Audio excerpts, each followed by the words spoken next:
Hey everybody, this is Tom of the Strongpreneur Podcast, and today I talk with my good buddy Neil Kristianson. Hi, Neil. Hi, Tom. Hi. Neil and I are going to talk about some key things to building a strong business, like how you probably don't want debt, right, Neil? Yeah, debt. No debt. What was the key to building a great service business that we chatted about?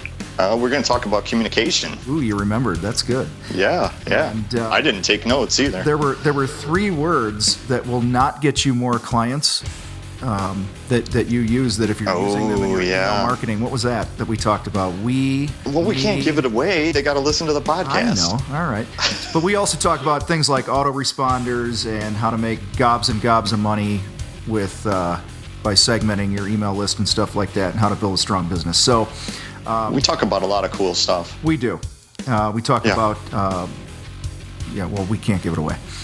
No, listen to the podcast. Listen to the podcast. Just hang in here through the intro, and then you'll hear a lot of greatness. Yeah, humbly speaking. Push through the ADD moments, and we'll be good to go. So check out Neil Kristianson today on the Strongpreneur Podcast. See ya. All right. Hey, this is Tom Reber with the Strongpreneur Podcast, and today I'm excited to have my good buddy Neil Kristianson join us today. Neil and I have known each other for, I don't know how long, Neil, 14 years? Something like that? Something like that. Pretty close. And Neil owned a remodeling company outside the Chicago area right around the same time that I was starting my painting business years and years ago. I think we started our businesses within a couple months of each other. And we've gotten to get pretty tight over the years, and Neil's doing has done and is doing some pretty cool things in his life, and he absolutely fits my description of a strongpreneur. So Neil, welcome to the show. How you doing, man? I'm doing good, and I'm honored that you would say I fit the description, because ever since you told me about this podcast, wanted to start this podcast, I thought, well, that is not for me. And Tom's audience is different than me, and I've listened to every episode of the podcast. It's one of my favorites on my list now, which I never anticipated. And I really, sorry, dude, I didn't mean that in a negative way. I just didn't think it would be for me. Dude, I totally thought your podcast was going to suck. And No. I knew it would be good, but I you and I are not like two peas in a pod. No. And, we're very different personalities. And, I thought with the way you approach life, Mr. Marine, Mr. Go Hard, Go Fast, that's not my style at all. I'm totally opposite. So I didn't think, I would resonate with it.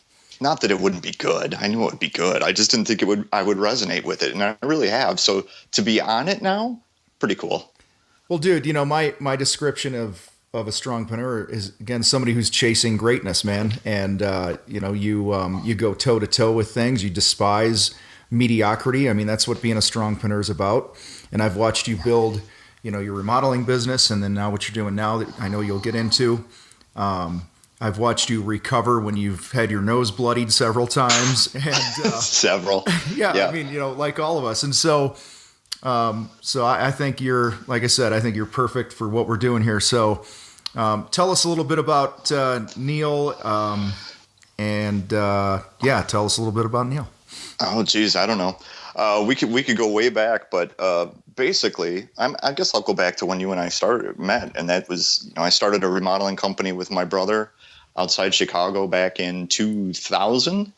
We started the company, and really it was just starting it was really to escape other things, and that's one of the lessons I've learned about business is that I always ran from something instead of running to something. And so when we started this remodeling company, it was kind of by default. It was just, hey, we know how to do that. Hey, we already have tools. Hey, we already have the trucks. Let's start a remodeling company. And it wasn't like some big life goal or plan for us. It was just, we both hate our jobs. Let's go start a remodeling company. And so we learned a lot of lessons along the way. There was a lot going on, and eventually, like you said, built that company up over 13, 14 years. We built that up twice. Got to build it up prior to 2008, and then got to start over again in 2008 when remodeling went away. and eventually sold the company a couple years ago. And now I'm doing the part of the business I love to do, which was the marketing. I was in charge of marketing for the remodeling company. I love that. And now I help small businesses with their marketing, mostly centered around email. So I primarily focus on email marketing nowadays. Good. As you know. So I do know that. So that's my story in a nutshell. I'm glad that you gave us the post-mullet version of your story and not... Oh, we're going to go there. Yeah, we went there. Sorry. Mr. Jean shorts and half shirt. Yeah. Mm-hmm. So... We could talk about the first day I met you. Yeah, that's all right, man. We're good. That beater van that I bought off my uncle for $1,100, and he threw in van, and he threw in a 24-foot ladder, and I was in business, man. I was good to go. Yep. All you need is a paintbrush and a ladder, and you're a painter, right? That's right. So, oh, by the way, I got to tell you a drummer joke. Actually, I'll tell you later. Anyway. Focus. Yeah, I'm Mr. ADD here. So you built this pretty kick butt remodeling company. I mean, seriously, you guys were several levels above your average remodeling company, just in quality and the types of clients you worked with and the money you were making and things like that. Why did you leave what seemed to be a great gig? Oh, well, it's that running from instead of running to thing. I mean, really, it's never what I wanted to do with my life. It just kind of ended up there. And so, especially after '08, it got really hard. It was no longer fun. Mm-hmm. And, I felt like I did this once already, and now I'm starting over. I mean, we went from 8 employees to 1 pretty much within a couple months time frame. Laid off the entire company except our office manager. So it was my brother, myself, and the office manager, and that was it. Where we used to have carpenters, and we had project managers, and we had interns. We had all these people, and then it was suddenly just us again. And we were literally back to swinging a hammer, sweeping floors, where I had built it up, where I dressed nice. I didn't touch lumber anymore. I didn't go out and hump drywall and all this stuff that I used to do. I got past that, and then I had to start all over again. And it was, it sucked. It was humbling. It's not what I wanted to do, but really didn't have a choice. Mm-hmm. It was either that or go bankrupt. I had bills to pay. We were just fighting through it. And so that really took all the fun and energy out of it. And then from '08 on, it was just like, how do we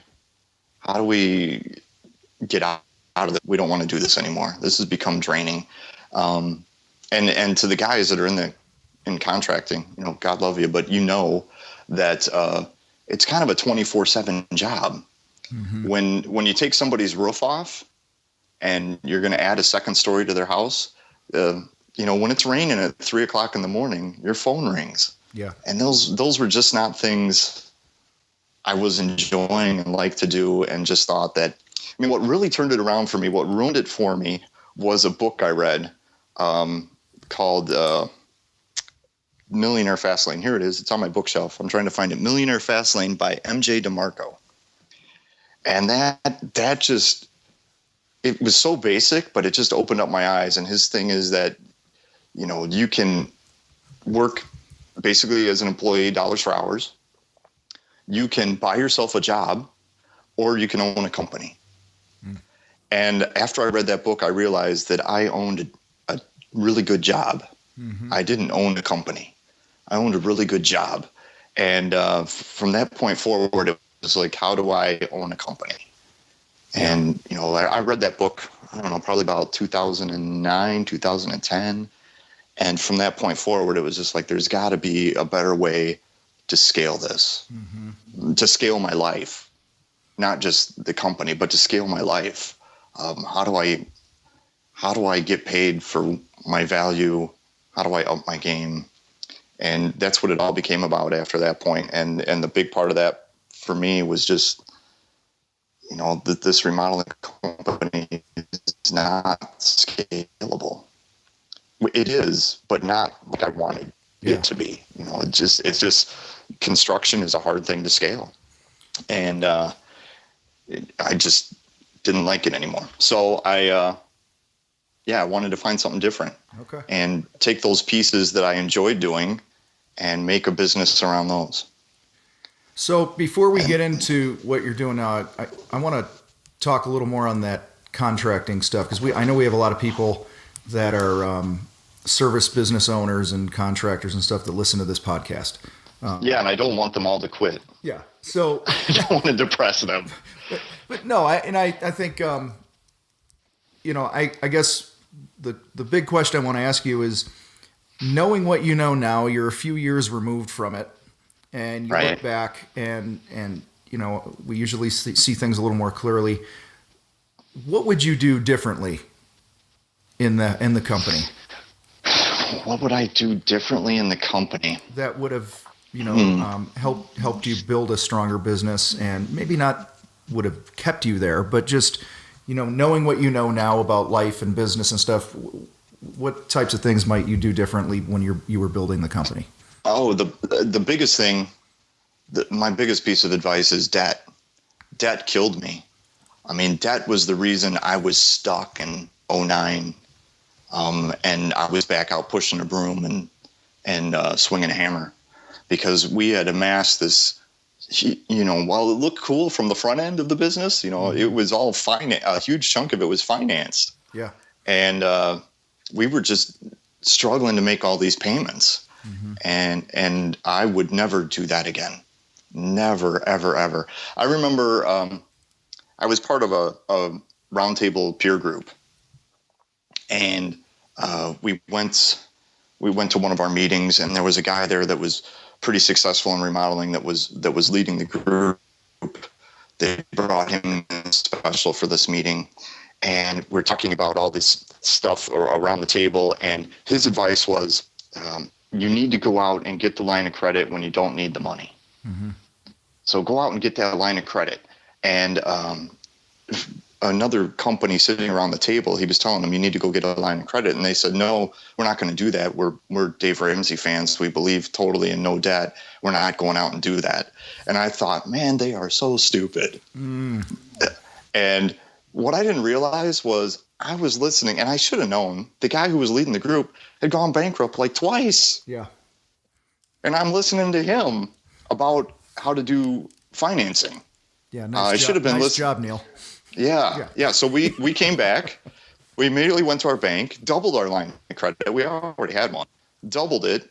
And then when the recession hit, just took it right to the limit. We redlined it, just trying to stay alive. So I wouldn't have used that debt.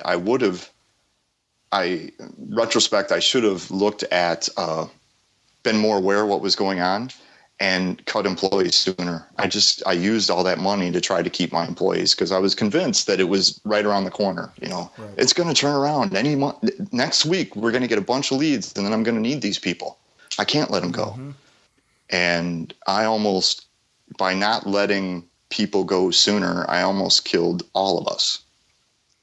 I almost took all of us out. So, I mean, those are tough decisions as a business owner, but I didn't make the right choice there. And that's the main thing I would do different is build a business without this massive debt, because that just took away all my options. Well, it's amazing how little money you need when you're not strapped in debt. Mm-hmm. I mean, personally and professionally, it's just, I have a similar background we won't get into with the debt and stuff too. So, service businesses, what's the key to making money in a service business? It's about the service. It's not about the product. Okay. That's what it's all about. So everyone says that, we offer great service, or we're about service, but what are the game-changing aspects of a great experience or service? I think the foundation of all that is communication. You got to over-communicate to the point that you think you're being annoying. I think that's what a lot of service businesses miss, especially in construction. I talk to so many guys that say, I lost this job to that guy, and he does horrible work. All he does is stand around and talk all day. He's a horrible carpenter. I'm a great carpenter, but people won't hire me. Mm-hmm. Well, little secret, it's not about the work. It's about the communication. It's about like you always preach, it's about the experience. It's about how they feel. Mm-hmm. And so I think a huge part of that, in all the years we built stuff, I only had one customer that went away unhappy and that we were unhappy with. It was a mutually, this did not work. Yeah. And that's all about the communication. I mean, construction is horrible. There's surprises around every corner. There's always something going to go wrong. You don't know what's going to happen when you take a roof off somebody's house. There's a lot of room for error and a lot of room for surprises. So all that communication is key to that. So building a strong relationship with the customer, I think, is something a lot of companies skip. And then the customer feels like they've been abandoned. And that's not good. Yeah, we're in such a hurry to get on to the next sale. We got to close the next deal, fill the pipeline, and I think the key is really putting yourself in the client's shoes and having been a consumer with contractors personally on several occasions. One of the questions that I would frequently ask myself was, okay, what happens next? Mm-hmm. We're ready to have you clean our ducts or whatever. Right. And then they're like, okay, great. And we'll call you. And right. There's not a clear what happens next. And I think if contractors, service business owners can just simply keep a question like that at the front of their mind every time they're dealing with somebody, that customer is probably thinking or wondering, okay, what happens next? And if you just do that, I think it's one strategy that I've used to kind of stay ahead of the communication issue. Yeah, definitely. I think a lot of companies, and it's not just construction, a lot of companies in general, especially as they start to grow, is we're going to send out the sales guy. Mm-hmm. He's going to make the deal. And then he gets the deal, and then it just falls apart after that because there's no clear handoff from the sales guy to the guys who are actually going to perform the work, whether that be, accounting, personnel, whatever it is, construction, landscaping, whatever. There's no clear handoff. The customer many times feels like they were just abandoned. Like, I got this big dog and pony show. You took my check and then you disappeared. Yeah, you really had your shit together until I told you we were going to do the work. Right.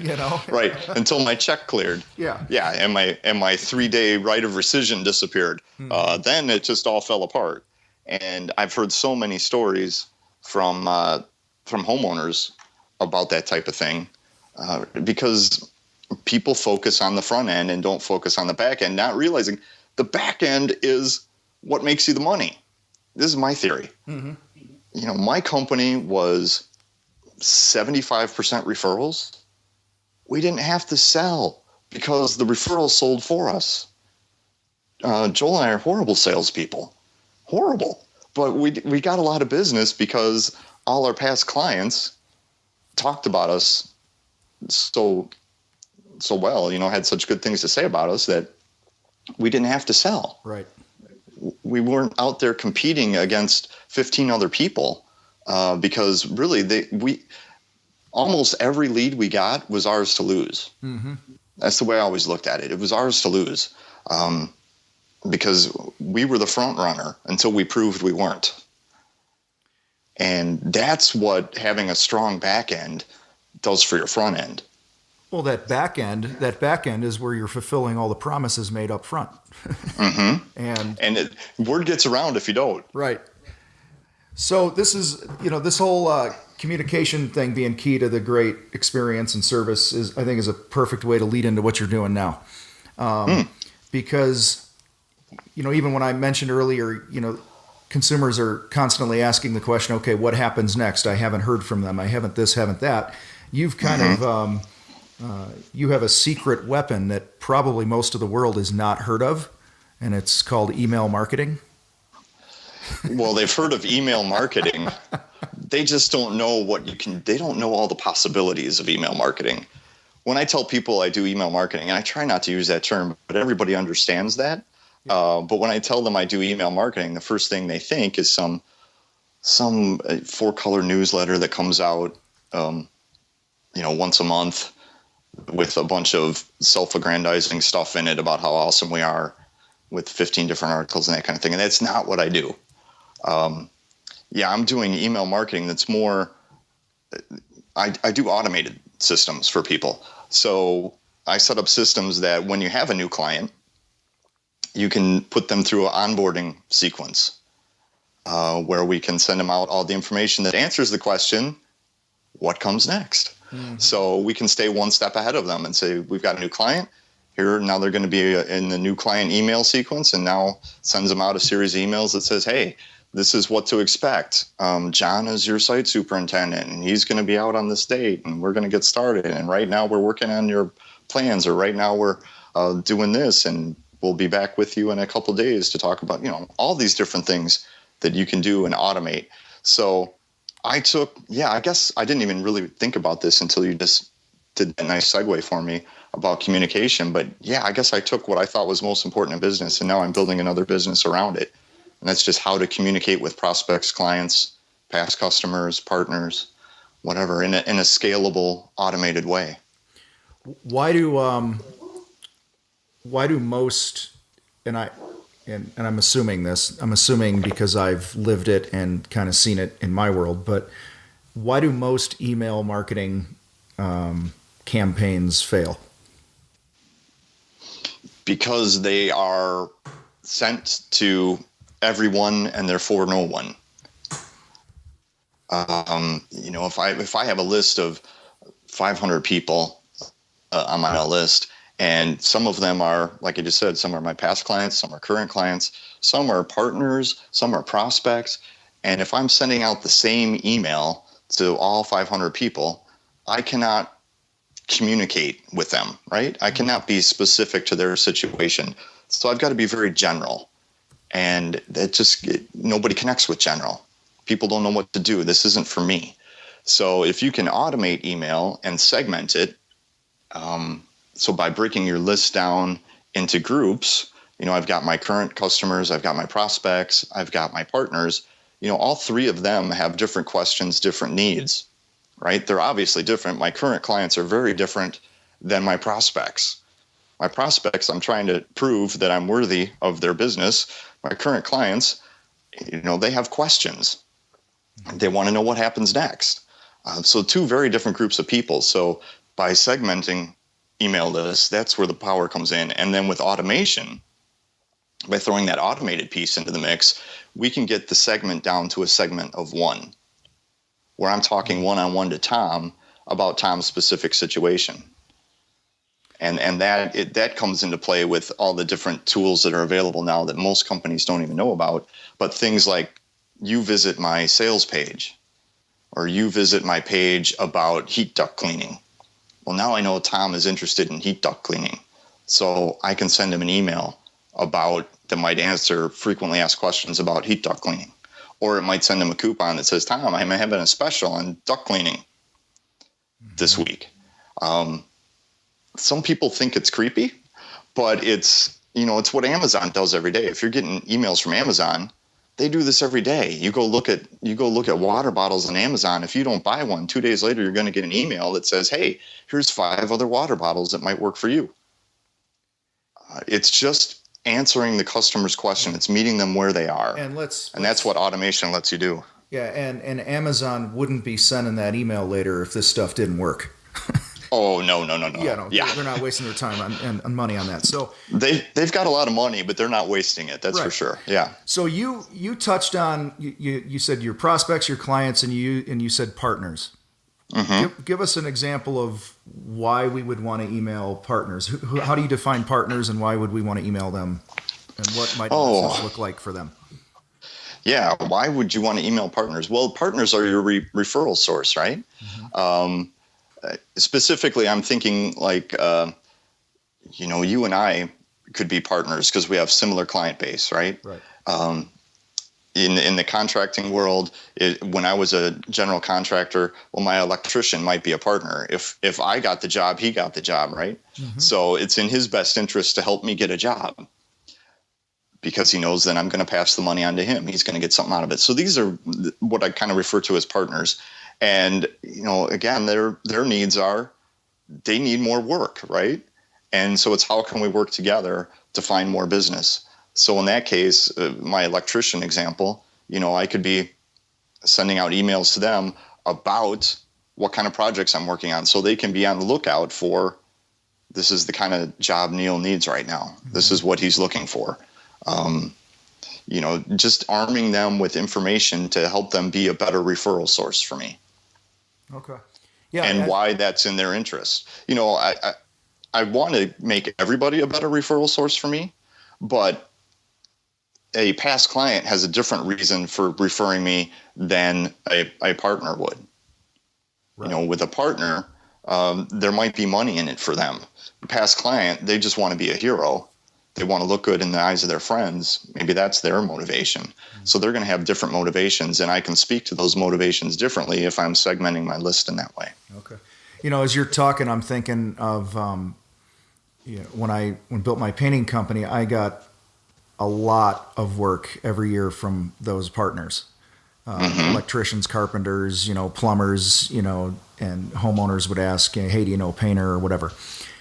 And that would be a great opportunity. If I look at all those partners, and anyone listening, if you're a web designer, look at who your partners are and go, okay, well, what do they have in common? Well, one of the things they have in common you touched on was they want more leads and sales too.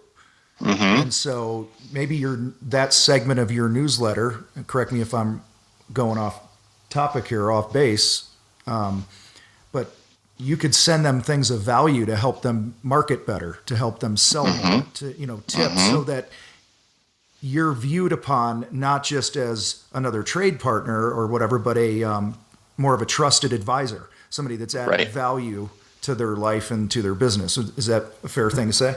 Yeah. Yeah, it could even be referring them to each other, highlighting one trade partner that you work with and why you work with them and why you love them. Well, if you're sending that out to all the other trade partners, they probably need that same type of expertise as well. So, yeah, it's all in that pool of people. It's all about helping each other get work. That's their motivation. They're just like you. They're looking for leads. Yeah. And I had somebody say to me recently, they were talking about a certain trade partner, and I won't name what it was because I don't want to call them out, but they were talking about a certain group of trade partners they were calling on, and they're like, all those guys want is leads. They never give me any business. Like, yeah. And what do they say when you walk in the door? All that dude wants is a lead. He never gives me any business. So you have to flip it around and look at it from their perspective. It's got to be a win-win for everybody. And so many people just doing the me. And that's what 95% of the email going out every day is all me. How do you flip that around and make it a value for somebody else? Yeah, so sending out like, an email newsletter every week or every month that says, hey, we won an award and we're this and we're that. It's all about you instead of about the pain or the problem of the client. Right. So if you read your emails or just your sales copy in general, anything written materials you're doing, if you read it and the prominent word on that page is we or I, you're doing it wrong. Prominent word on that page should be you. This is how you will benefit from what we do. This is, it should be about the customer, not about the company. Nobody cares about your company. They care about what you can do for them. I'm taking notes. Sorry. You're taking notes? Yeah, I'm actually taking notes. That was a good one there. I wrote that that we and I thing. Write that down. I did. Yeah. Can I put you on the spot?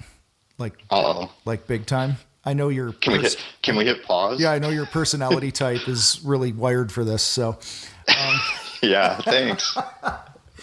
So imagine let's pick, I know we talked a lot about contractors, so let's pick another service business. How about I'm a web designer. Okay. And somebody lands First of all, that would never happen because you are so impatient. You could never be a web designer, but go ahead. All right, thanks. I'm a web designer. I'm a highly skilled, talented, creative web designer that's in high demand. No. All right, I'm a web designer, and somebody fills out something on my website, and I have their email. Give me an example of like what an autoresponder is and what it might look like if I'm that web autoresponder. Yeah. Yeah. First, explain what it is for those that don't know what it is, and then what might the series look like that could engage people more. Okay. So autoresponder is kind of what the name says. It automatically responds to their inquiry.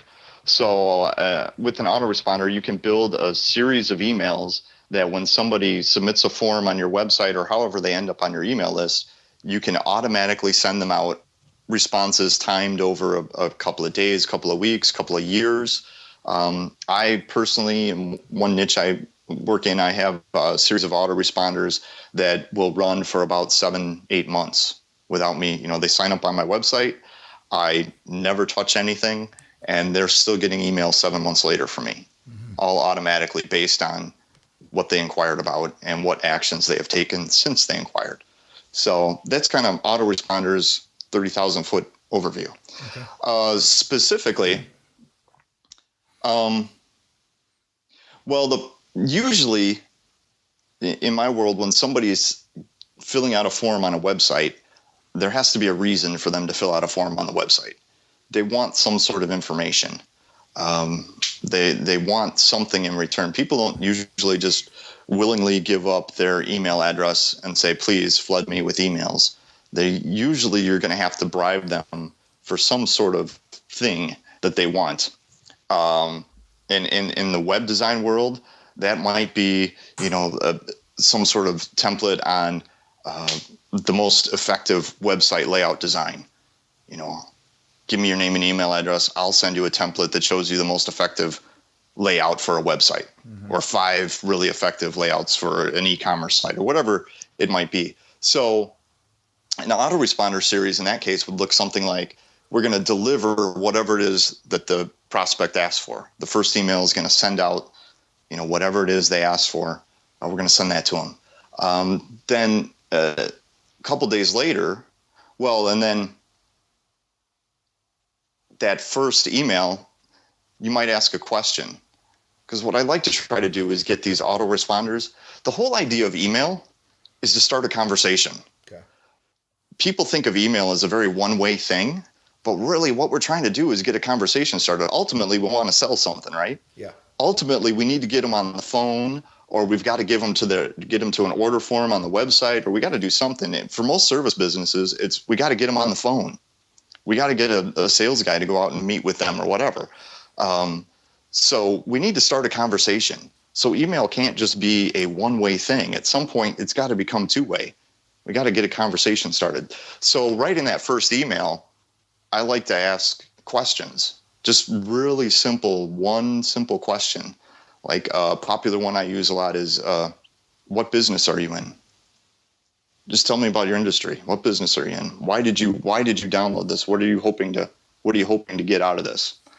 And so you can start a conversation. And I get emails back from people where I've thrown out that question, and I've set that up a year ago, and I still get emails back that say, hey, I'm this. You go, oh, cool. Mm-hmm. And now you've started a conversation. Now I can email back and say, hey, I used to be in that business, or I know somebody, I have a friend that does that. That's cool. Where do you live? What do you do? And you just start a conversation. So that first email, we send out the item, whatever it is, and we ask a simple question. Then I like to send it out again a couple days later and just kind of, hey, did you get a chance to look at this? People are really busy. We download a lot of stuff off the internet that we never use, never consume, and that doesn't help either one of us. It doesn't help me as the person sending it to you, and it doesn't help you as the person requesting it. Neither one of us have gotten anything out of this exchange if you don't actually look at what I sent to you. So I just repeat that and say, hey, did you miss this? Hey, look at this again. What do you think? And then after that, it becomes kind of about educating the prospect about yourself, what you do, how you can help them, what kind of people you work with, how can you help somebody in their situation. And that's where that segmenting really comes into play. The more you know about somebody, the more you can tell them, this is how I help you. Not just this is how I help everybody. This is how I can help you. So the next couple of emails would be something about, what you do, why you do it. Why did you start coaching people, Tom? Put that in there. Why did I start a web design business? Why am I passionate about this? What kind of clients do I work with? Maybe some case studies about this is somebody I helped design their website and they went from 5 visitors a month to 500 visitors a month. And then the resources is another good one to send out. What if they were looking for a template of websites? They're probably looking to design a website, right? So what other resources would be useful to them? Maybe fonts. Here's the popular fonts right now. Here's the popular color schemes right now. All the time it's kind of painting you as an expert, but it's also giving them value because we want to keep them opening the emails. If every email starts with we, me, they're not opening that. They're going to get bored with that. But if it's all about them and how you're helping them, I'm on a couple email lists that are just pure marketing, right? All the guy's trying to do is sell something. But I open every single email, or at least give it a chance, because I know that there's such value inside that email. It's going to help me. I probably will never buy anything from him, but I open every single one of his emails. And that's the challenge with email marketing is you got to get people to open the email. So if you start them down the path of this isn't valuable, well, you're going to lose them. They might not unsubscribe from your list, but they might never open anything. And that, again, doesn't help anybody. So what should I expect as far as opens and clicks and things like that? I knew this was going to be a good one for you.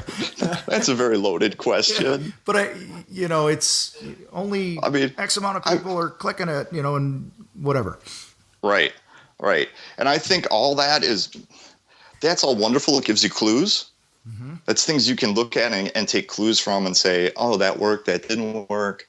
But really, the only metric that really matters is, did anybody buy anything? How much has this increased my sales? People get all hung up on the open rate. You could have an open rate of 100%, but nobody bought anything. So who cares? Yeah. The whole purpose is start a conversation. So if everybody's opening the email, but nobody's engaging with you. I just had a client last week. We sent out an email for her. It was one of her lowest open rates we've had in a while. But it was her highest click to open rate we've ever had, which means that not many people opened it, but of the people that opened it, a very high percentage clicked through the links to the offer we were making, the sales page we were making. Okay. So was that a bad email because it got a low open rate? It was obviously very effective. In the end, we drove more people to the message, to the offer, even though fewer people opened it. So, these things give you clues. So in that case, I'm looking at it saying, well, the open line, the subject line wasn't very good, obviously, because not many people opened it. Or the time of day we sent it, nobody saw it. Or it got stuck in everybody's spam filter and never even got to them. So why did not as many people open this email? And then I can take that email and I can figure out why it didn't work. In this case, I'm thinking it was probably the subject line. So I could change that subject line and send it out again to everybody who didn't open it. Now I can increase that open rate. And I know I had a high click-through rate, so I know the body of the email was good. What I said in there, people resonated with it. It spoke to them, right? It drove them to action. Right. But I just didn't get as many people to open it. So open rates, very subjective. I've had open rates from 3% all the way up to 75, 80%. It depends on the list. It depends on the subject line. It depends on your relationship with the list, how often you email them. There's so many variables. So really, it's kind of like golf, where you have your handicap, right? Yep. And you're really competing against yourself. So, you look at that open rate and say, well, last week I had 15% open rate. How do I do better? This week now I've got 17. Okay, I'm in the right direction. No, I went down to 11. That's the wrong direction. So really, everybody's is unique, and you're just using it as to track the effectiveness of what's happening. And then I would also say that the majority of open rates are low because most of those people shouldn't be on your list. They're old email addresses. I see so many lists that are just garbage because we've had people on them for 3 years, 4 years, 5 years, and they're on their 5th different email address since then. They're not even getting it anymore. So consequently, they're not opening it. So trying to keep list hygiene is becoming more and more important in today's email.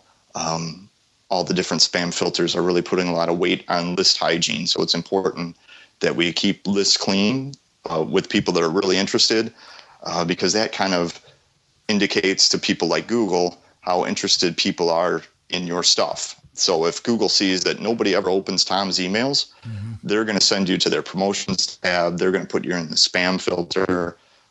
You're never going to make it to the real inbox because Google's going to say, this isn't interesting to Neil. Neil doesn't care. Neil doesn't want Tom's email. He never opens it. Okay, so clarify that for me. So if I have, excuse me, I'm choking. Not really. I really wasn't choking, so you don't have to be concerned, Neil. It's okay. Yeah. Tom, are you all right? Yeah, thanks. If I have a bunch of emails on there that are dead emails, that actually in some way penalizes my list and hurts my results. So even if it's a dead email, no one ever gets it. That actually hurts me. Yes, it does. Yeah, and the bigger your list, the more important this is.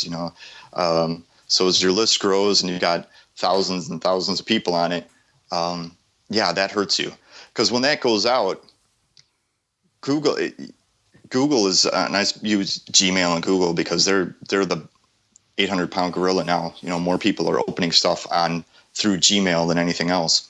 So, Google's looking at that email come in and it says, it puts it in the inbox for the first few hundred people. They go to their inbox and there's Tom in the inbox and they all delete it. They don't open it. Now Google's saying, this email must not be very interesting. So as I open my inbox hours later, Google has said that email wasn't very good. We're moving it to promotions tab. We're moving it to spam.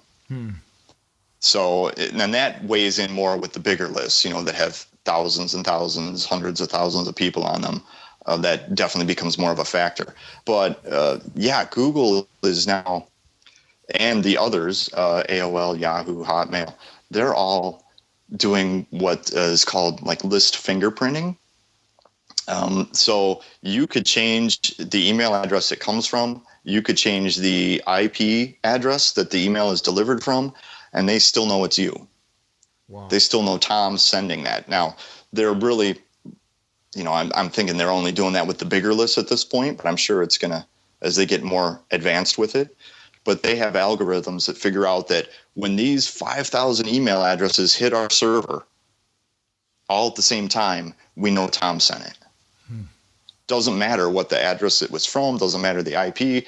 We know that if this unique combination of 5,000 email addresses come in, we know who sent it. Okay. So that's why this whole list hygiene and just really being ethical about your email, not spamming people, becoming more and more important. Kind of reminds me of, you and I have had a lot of conversations about sales and stuff, and even pre-qualifying people. And in the sales process, a yes is great and a no is great, but an open bid, I want to think about it or something like that, is usually not a good thing. And so somebody unsubscribing is actually a good thing. It's a good thing. Yeah. Yes. People get upset about that. Yeah. I used to get upset about that. When I first started email, I'd look at that list all the time and, somebody unsubscribed. And then you go in and look at who it was and why don't they like me? You take it all personally, right? I'm sure we've all done that. I've done it. gone in and looked at the names, and Yep. and it's people I know, and I'm like, why wouldn't they want to get my email? Hey, by the way, I'm sorry to interrupt you, but 2 weeks ago I did that. I went in and I looked. I was like, oh, I wonder who's unsubscribed lately, and it was one of them was my wife.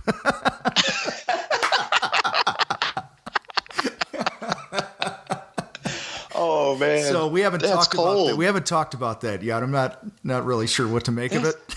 That's cold, baby.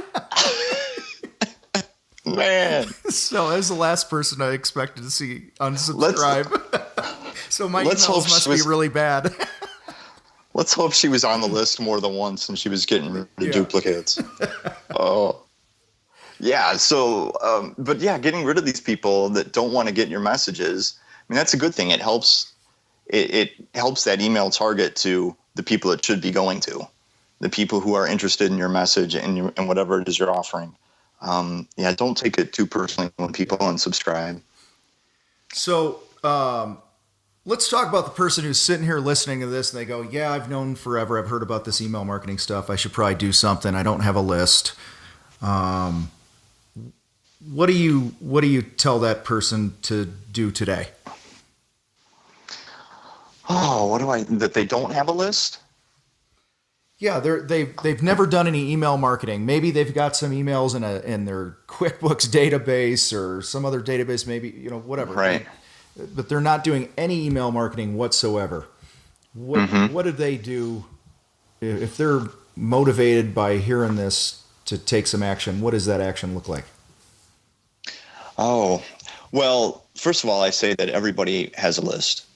People tell me all the time, I don't have an email list. Sure you do. You've got contacts, you've got people, you've got past customers, you've got partners, you've got people that you could potentially email to. If you've never done anything before, again, I was just talking about spam, so we don't just want to take everybody we've ever met. We don't want to go to the networking event and grab every business card and come back and put them in our email system and start emailing them without their permission. So, you start out slow, offer something on your website of value that people could download. Send out an email to all those friends, family, past clients and say, hey, I've got this new report. I've got a video series. I've got whatever that might answer some questions for you about whatever subject might be useful to you. Click here to download that and then start gathering permission to email people and start building a list. It takes time. It's slow. It's not always a fast process, but just about every interaction you have, whether live on your website, sales call, you can ask for permission. Hey, I've got this interesting thing. Could I send you something? When I go to networking events, I don't just email people. I usually put them in my LinkedIn and then communicate with them through LinkedIn and say, make offers to, hey, go to my website and do this. Get something about email marketing. Here's my 27 tips for email marketing. And I'll start building a list that way. And I can ask people at networking events, hey, I've got this great thing. Can I send it to you? Mm-hmm. You want to get my emails? So that's how I start out, people. Another great place to start, and it's not what people usually think of it as, let's go for the marketing for the new people, but a great place to start that has probably as much or more benefit, because we're talking about that customer experience, is starting with a client onboarding system. So new clients, how do you walk them through your service, whatever that is? Those people are already in the system. They have questions. It's a great place to start to help build that relationship and to make a great customer experience. And it's usually easier. It's kind of an easier thing for business owners to wrap their head around, because they already have a system, whether they know it or not. They don't always have a great lead gen system that they understand, but they have an onboarding system. They maybe have never put pen to paper to figure it out, but they have one. So what are some good tools people can use? Oh, good tools. You mean like actual email systems they can use to do all this stuff? Yeah. what do you recommend? What do you use? What do you? Well, I primarily work with two different platforms. Active Campaign and Entreport are the two platforms I primarily work with, and it depends on the type of business. Most brick and mortar service businesses would fit better with an Active Campaign. And if you're more an online based business, you're going to fit better with an Entreport, typically. And those are the two I primarily use. There's a whole bunch of others that you can do this automated stuff with. There's Infusionsoft is another big one. HubSpot lets you do some of this stuff. Aweber lets you do some limited things with their standard one. MailChimp, Constant Contact type stuff. They're easy to use, but not great for automated things where we want to segment people automatically and all that type of thing. Those other systems are better for that. But you can get started for, if you just want to start building an email list, MailChimp is free to get started, which I hesitate to say because if you don't pay for it, you don't usually use it. Right. It's been my experience. So you get a free MailChimp account, you don't put a whole lot of value on that, and consequently you never use it. But even Active Campaign, the one I just suggested that I think is pretty powerful for a small brick and mortar business, that one starts at $9 a month. So it's not like it's a huge investment. You can get started with email very inexpensively.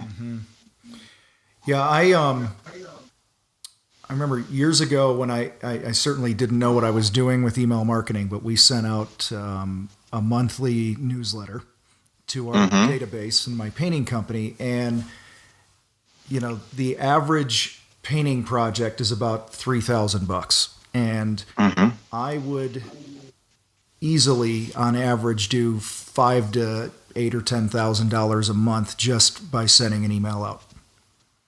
Right. And here's the big thing. The bigger thing, it wasn't, and it was to our past customers mainly. We just had one list. It wasn't segmented. It was really bad. And we would send these emails out, and they weren't real salesy or anything like that. But I didn't necessarily get more calls from my past customers. What happened is that my referrals went up because I think we were more top of mind.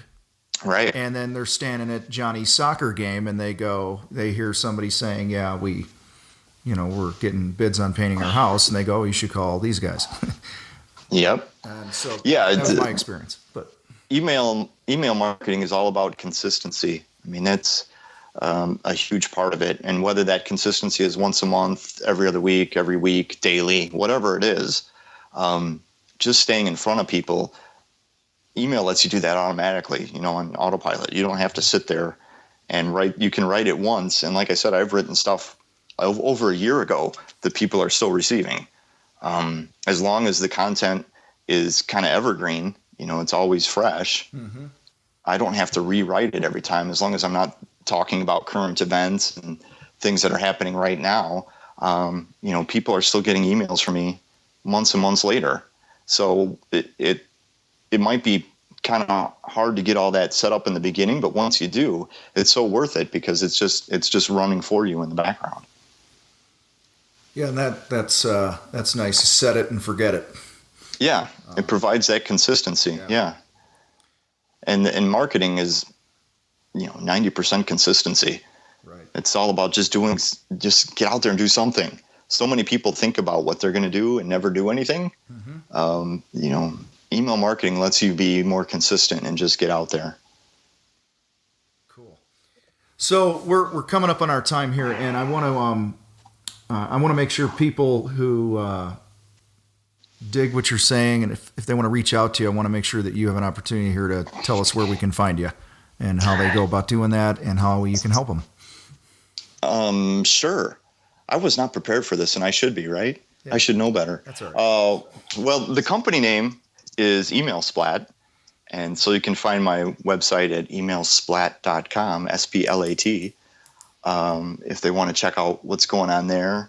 And then, I don't know, can I offer them up to download? Do anything you want, man. I would be a really poor email marketer if I did not ask for the email address, right? That's right. Yeah, that would be kind of hypocritical. So I'll tell you what, I'll set something up that they can download. So I'll do email splat / motor. There you go. And I have a great PDF that kind of it's 24 things to check before you hit send. So all the different hot topics with your email before you hit send on that, how to get through spam filters, how to choose a subject line, all these different things. Just a quick 2-page little PDF that gives you the high points there of different hot buttons you should check before you send out an email. How about that? I love it. Yeah. Can I have? Okay, cool. Can I have one too? Sure. Right. I've never given you that. No. What kind of friend am I holding out? I know. You did bring me beer the other night before I moved. Woo. So that was good. Yeah. Which, by the way, funny story was when, just for everyone to understand Neil here, he was bragging about this really fancy bottle opener that he got. He's like, look at this bottle opener. You're an ass. Is so cool. And he hands me a beer and I twist the cap off. He's like, man, I've been drinking this beer forever and never knew it was twist off. Anyway. That part was not true. Yes, it was. It was totally true. No. Yeah. That was the first time I'd ever bought that beer. But yeah, I was using my fancy bottle opener. Yeah. I got another new fancy bottle opener after I saw you the other night. I got one of those. Did you see the guys on Shark Tank with the 70 millimeter rounds that they make into bottle openers? No. Bottle breacher or something? Yeah. So they take this huge. No, it's a 50 millimeter. I think. I don't know. It's this huge bullet. You would know what it is. And then they cut a slot in it. They polish it, everything in chrome, and then they cut this slot in it so it's a bottle opener. Oh, I got to get one. Yeah, somebody gave me one of those the other day. Really cool. Awesome. So, anyway, here we go down another. Yeah, we're tangent. Going somewhere else. So, yep. Yeah, dude, thanks for hanging out with us today. And if you like what you heard from Neil today, please head over to emailsplat.com/motor. Get that download he talked about. And when you get a chance, head over to iTunes, give us a rating and review. And thank you again for listening in today. And Neil, thanks for being on the show, man. Thanks, Tom. I had fun. We'll All right. see you next time.